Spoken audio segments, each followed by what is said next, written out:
Alright, what's up guys? Brian here, and this is my WWE SmackDown Live review for last night's episode of SmackDown Live. So let's get right into it. My overall thoughts to begin with on SmackDown last night. I thought it was a pretty good show. A couple of things happened as far as building up to Hell in a Cell a week from this Sunday on the WWE Network. So that was pretty interesting to see. One of the big things going in to Hell in a Cell was the whole Kevin Owens, Shane McMahon feud. Of course, these two are going to battle it out inside Hell in a Cell a week from Sunday. Kevin Owens started off SmackDown last night cutting a promo about what he did to Vince McMahon 2 weeks ago, saying that he likes and respects Vince McMahon, and, Shane made him do it. Shane made him attack Vince McMahon, someone that he likes and respects. However, he does not like Shane McMahon, and he said he's going to beat Shane McMahon inside Hell in a Cell and destroy. And basically he's going to do damage to Shane McMahon inside Hell in a Cell. Sami Zayn would come out to try to talk some sense into Kevin Owens, saying that, what are you doing? You attacked the chairman of the board of WWE, all this stuff. It's basically just trying to talk sense into him. And then Kevin Owens, of course, being the heel, saying, that, why is he, that he's done more than Sami Zayn has done since being in WWE. Sami Zayn signed with WWE 2 years before he did, and when Kevin Owens came in, he's done a lot more. He's won the Universal Championship, he's won the United States Championship, he's held the Intercontinental Championship, all this stuff. Basically, this led to Daniel Bryan coming out, informing everybody that Shane McMahon was on his way to the building, and then he made a big match for the main event of last night's SmackDown, Sami Zayn versus Kevin Owens, for the first time ever on SmackDown Live. So that was the main event, and I'll get into that in a moment.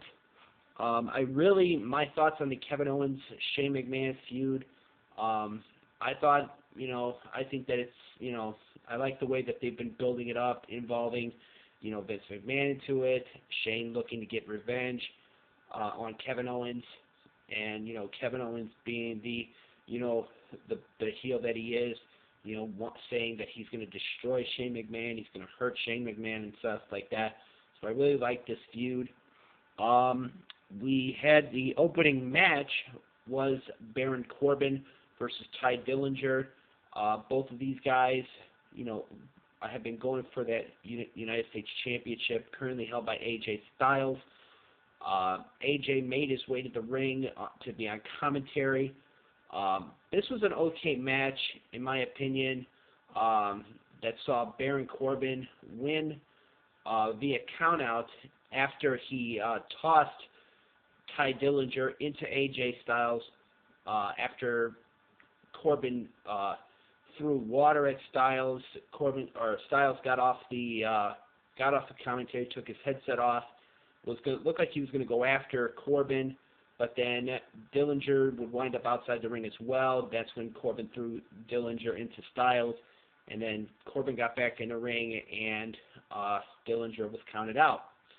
Afterwards, Styles would get in the ring to try to go after Corbin, but Corbin escaped and then made a challenge for Hell in a Cell. He wants the United States Championship. Afterwards, they announced that Styles has accepted. So that looks like that's going to be another match signed for Hell in a Cell. Even though I feel that probably before Hell in a Cell, it's probably going to be made into a triple threat situation where Dillinger is going to be involved as well. Because, you've had these three guys battling it out over the last few weeks. So it seems like that would be the obvious choice to go with a triple threat triple threat match. But as of right now, as of last night, it's AJ Styles defending against Baron Corbin. But like I said, that could change. We had another Jinder Mahal promo. Kind of the same thing he's been doing over the last few weeks, showing talking about Shinsuke Nakamura, making fun of him, until finally Nakamura had enough, made his way to the ring, was attacked by the Singh brothers and Jinder Mahal. He fought off the Singh brothers, and he wound up going after Jinder Mahal after Mahal threw him into the ring post and got back in the ring. This basically would end with Nakamura fighting off the numbers game, taking out the Singh brothers, and then finally hitting the Kinshasa on Jinder Mahal and chasing him away. These two are going to be fighting it out for the WWE Championship at Hell in a Cell. So, I mean, it was a pretty good segment. I mean, finally Nakamura, after the last few weeks of being talked about and being made fun of by Jinder Mahal, getting his revenge. So I thought it was pretty good to see. We had let me see my notes here. We had the Usos taking on the Hype Bros. Usos picked up the win in a okay match. They continue to tease dissension between the Hype Bros. Of course, when they fought the New Day, after they lost, Mojo Rawley made it very clear about changing some things as far as the team is concerned. They continued the dissension between these two near the end of the match. Zack Ryder looked like he was going to finish off one of the Usos. Mojo made the blind tag. They started arguing. This allowed one of the Usos to push Mojo into Zack Ryder, who was sitting on the top rope. That knocked him out of the ring, and then a super kick and the Usos splash finally finished off Mojo Rawley as the Usos picked up the win. The New Day, who had made their way to the crowd via the entranceway, they basically they went back and forth as far as promo-wise between the Usos and New Day. This led to Xavier Woods saying he doesn't want to just defend the tag team titles, about the New Day not just wanting to defend the tag team titles at Hell in a Cell. They wanted to defend them against the Usos inside Hell in a Cell. So, and the Usos look like they accepted it. So it looks like the Usos and the New Day are going to be facing off for the WWE SmackDown Tag Team Championships inside Hell in a Cell a week from Sunday, which I cannot wait to see. These two teams have had amazing matches in the past. A few weeks ago in Las Vegas, they had a great street fight match. Of course, on the SummerSlam kickoff show, they had a great tag team title match where the Usos won and regained the tag titles. And then, like I said, in that Las Vegas street fight, the New Day regained the tag titles from the Usos. So I'm expecting a great matchup inside Hell in a Cell between these two teams. Let's see what else. We had the Pride of Bulgaria celebration for Rusev.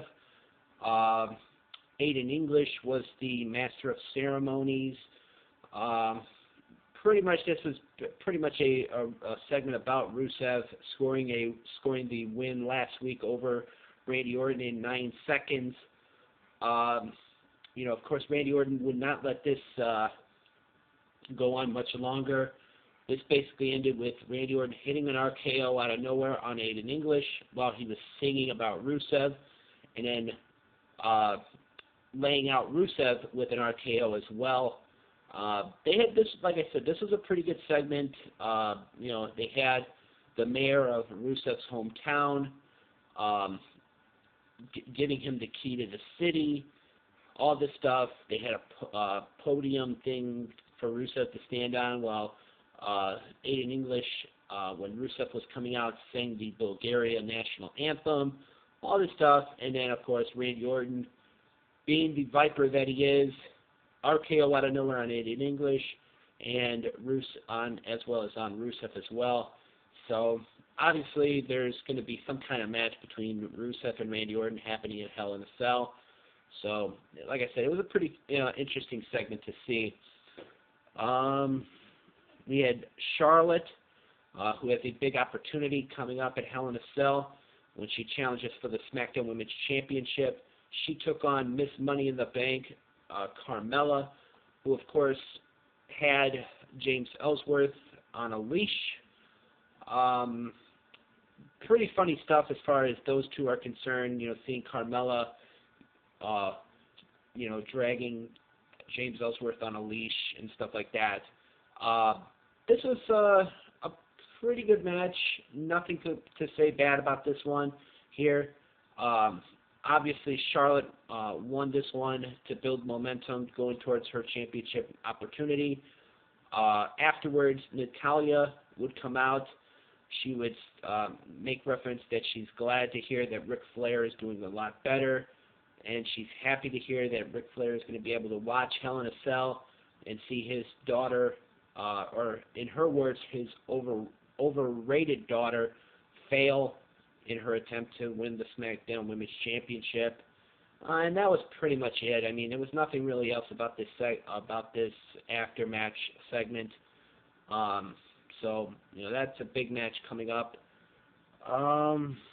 We had a Dolph Ziggler segment where he once again mocked an entrance of a WWE superstar. This time he mocked the entrance of the legendary Undertaker, coming out in full Undertaker getup, hat, coat, gloves. Cut a promo once again like he's been doing the last few weeks. And finally, after seemingly a month's absence, Bobby Roode would come out, basically tell Dolph Ziggler, for someone that doesn't care about what these people think, you sure like to ask them, and stuff like that, what they think. Then made a challenge to Dolph Ziggler for Hell in a Cell. Dolph accepted. So that is another big match, Bobby Roode versus Dolph Ziggler. This could have been seen from a mile away that this was going to happen. Bobby Roode, coming out and challenging Dolph Ziggler, leading to a match being made for Hell in a Cell. Obviously, this, like I said, this could be seen from a mile away that was going to happen. And then that led to the main event, which was Sami Zayn versus Kevin Owens. Another fantastic matchup between these two.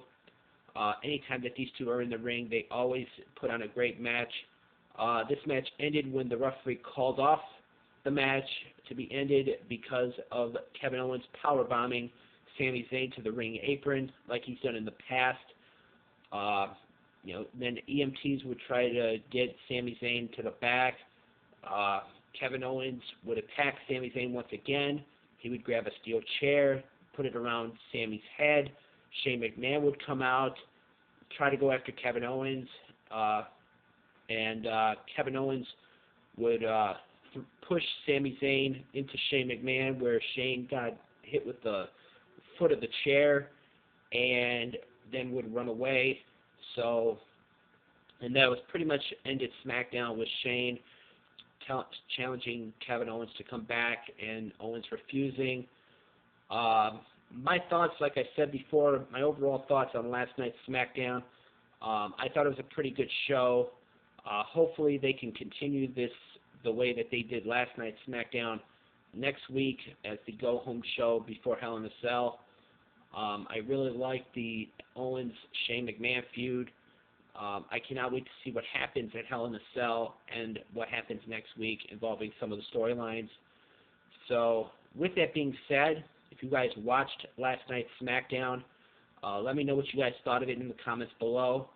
And what do you think is going to happen at Hell in a Cell? With that being said, this has been my SmackDown Live full show review for what took place on last night's SmackDown. As always, I am Brian, and thank you for watching.